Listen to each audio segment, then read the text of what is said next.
Hello children, today I will explain to you chapter 4 of your moral science book. The chapter name is Great Sacrifice. Sometimes in 1530s, Maharana Sangram Singh first was the Rajput ruler of Mewar. His eldest son by his wife Rani Karnavati had been killed in a battle. Three of his other sons had also died during his lifetime. In the Battle of Khanwa, Maharana Sangram Singh first died fighting the Mughal Emperor Babur. His eldest among the surviving sons succeeded to the throne. Unfortunately, he could not rule for a long time. He passed away after only 4 years. Mewar के राजपूत राजा महाराणा संग्राम Singh 1530s में rule करते थे।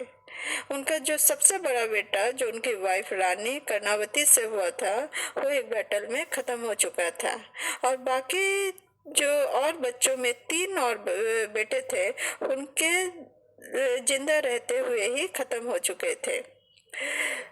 Battle of खनवा के में महाराणा संग्राम से बाबर से लड़ते लड़ते शहीद हुए थे और उनके बाद उनका जो बचे हुए बेटों में जो सबसे बड़ा बेटा था उनको राजगद्दी मिली, पर वो भी ज़्यादा दिन राज नहीं कर पाए और केवल 4 साल के बाद ही वो भी खत्म हो चुका था।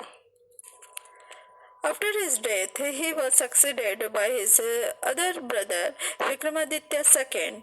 In spite of a lineage rich in the respectability and the valor of Sisodias, Vikramaditya II, who ascended the throne of Mewar, was a very insolent and arrogant king.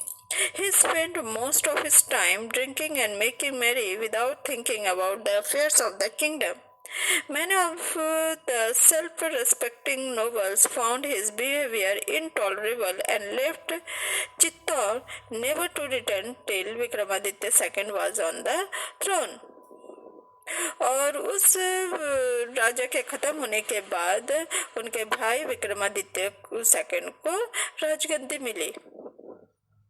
हालांकि राजपूत सिसोदिया वंश का बहुत नाम था, बहुत रिस्पेक्ट था, पर विक्रमादित्य II जो था जिनको मेवाड़ की राजगद्दी मिली थी वो उस टाइप के रिस्पेक्टफुल राजा नहीं थे। वो काफी आइसोलेट एंड बहुत ही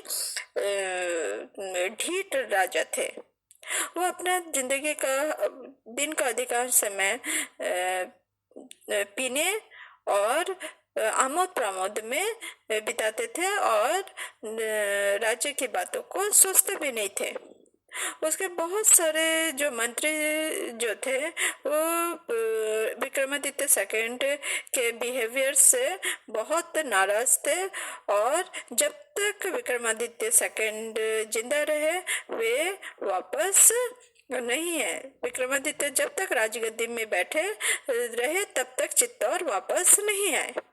His mother Rani Karnavati had placed her youngest son Uday in the care of her trusted and loyal maid Panna Dhai, who was a witness to Uday.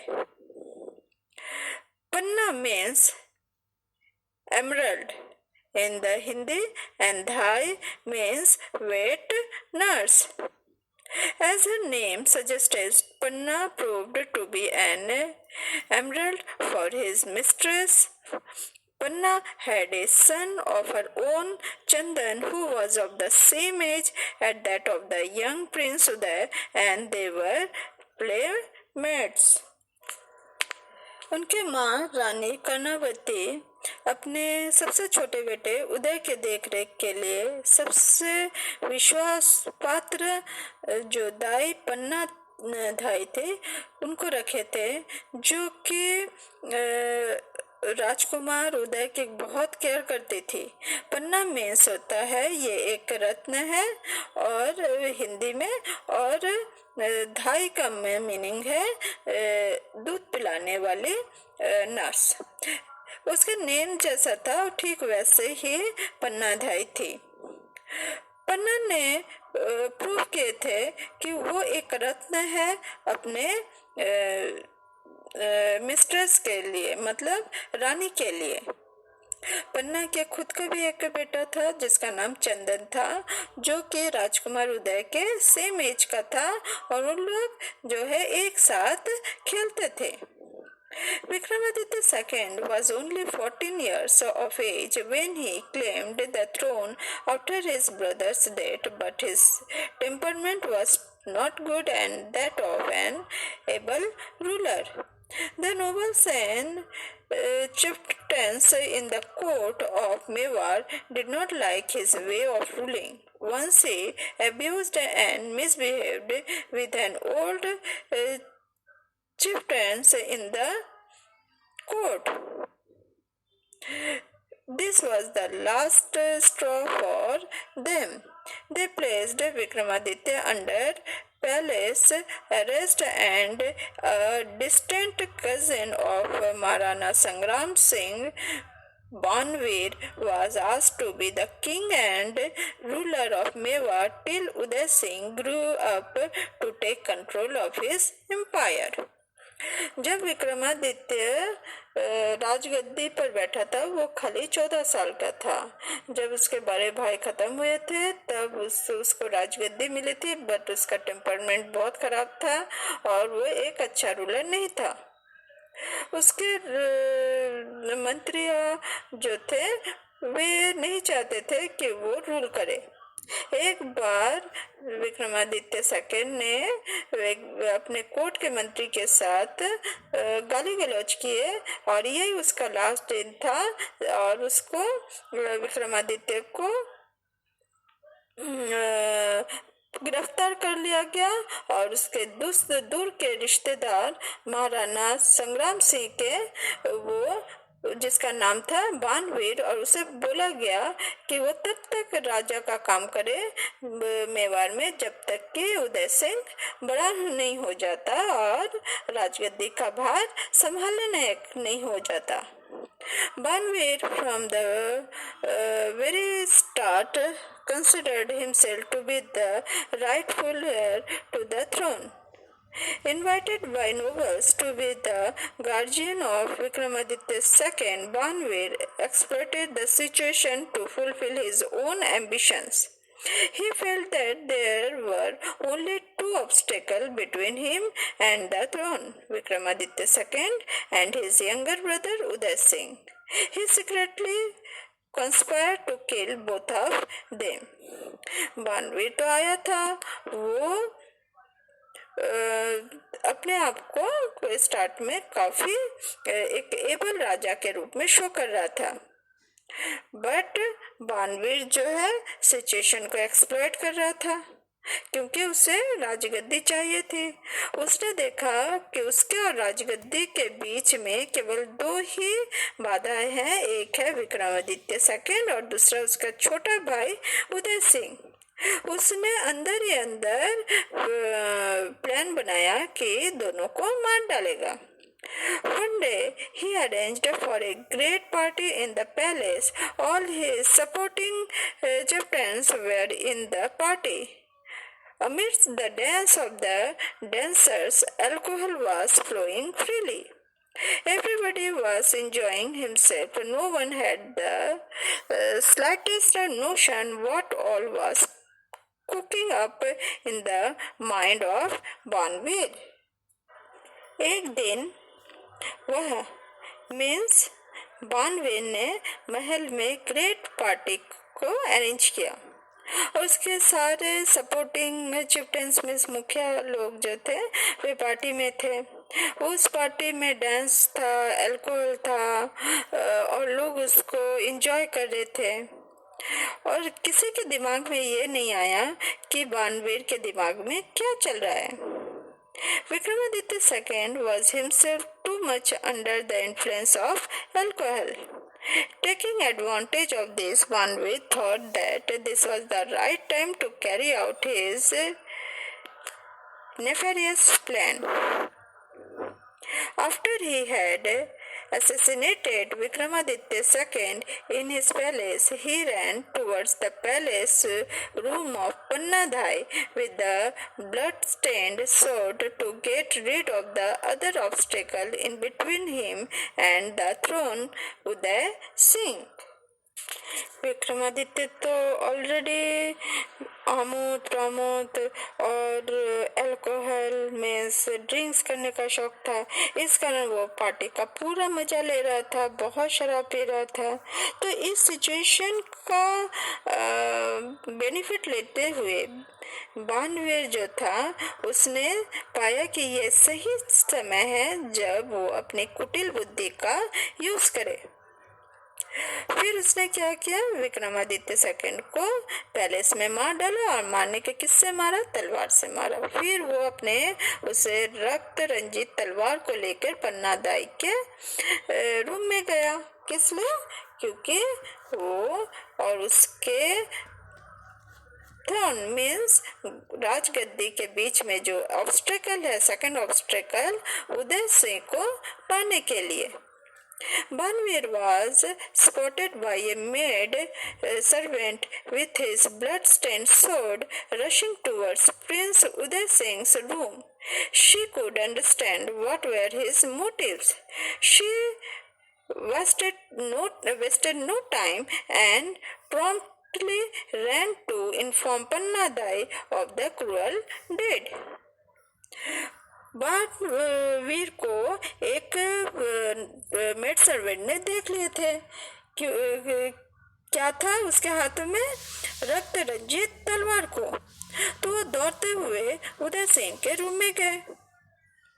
वो समझ चुके थे कि बानवीर का मोटिव क्या है और उसने बिना समय व्यर्थ किए वो पन्नादाई को बोली कि बानवीर क्या क्रूर काम करने वाला है। Upon reaching Pannadhai's, she said, Pannadhai, Banvir has killed Prince Vikramaditya in his palace. He is badly drunk. I have seen him rushing towards your palace quarters with blood-stained sword in his hand. Now he is in search of the young prince to kill him also. तो फिर पन्नादाई के पास वो servant जाके बोले कि पन्नादाई, बानवीर ने Prince Vikramaditya को उसके राजमहल में मार डाला और वो बुरी तरह से अल्कोहल पिया हुआ था और मैंने अभी देखा कि वह आपके महल के क्वार्टर में अपने हाथ में रक्त रंजित तलवार को लेके जा रहा है। अब वो यंग प्रिंस उदय सिंह को मारने के लिए खोज रहा है। Pannadai was shocked to hear the news. Pannadai had to think and act fast to save the only heir of Mayar. Pannadai ये सुन के काफी आश्चर्यचकित हुई। वह सोचने लगी कि मेवाड़ के केवल एक उत्तराधिकारी जो बचा है, मीन्स कौन, उदय सिंह, उसे कैसे करके बचाया जाए। Both Uday and her son Chandan were sleeping in their respective beds. She lifted the sleeping prince and put him in a fruit basket and covered it with fruits. Then she quickly called in a male servant and ordered him to take the basket to a safe location by the river bank and wait there until she joined him by the river bank. फिर उसने क्या किया, उसका बेटा और राजकुमार उदय सिंह दोनों अपने अपने बेड पर सो रहे थे। उसने राजकुमार उदय सिंह को उठाया और उसे एक फ्रूट बास्केट में रखा, उससे फिर फ्रूट से कवर किया।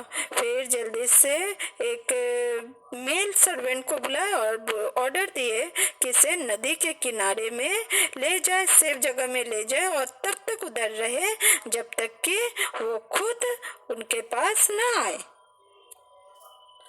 After the servant had gone, she quickly dressed her sleeping son Chandan in the prince's clothes and putting him on the prince's bed, covered him with the prince's blanket. As soon as she had done this, she saw Banvir rushing in her room with the blood-stained sword in his hand.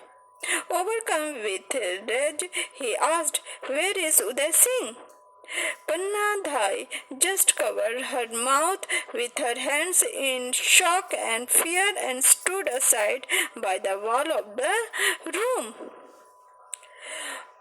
जैसे servant गया, वो जल्दी से अपने बेटे चंदन को Prince के कपड़े पहनाए, फिर प्रिंस के बेड में प्रिंस के ब्लैंकेट को से ढक के सुला दिए। और जैसे वो ऐसा किए तो उसी समय बाणवीर अपने हाथ में रक्त रंजित तलवार को लेके आए और पूछे कि कहाँ है उदय सिंह।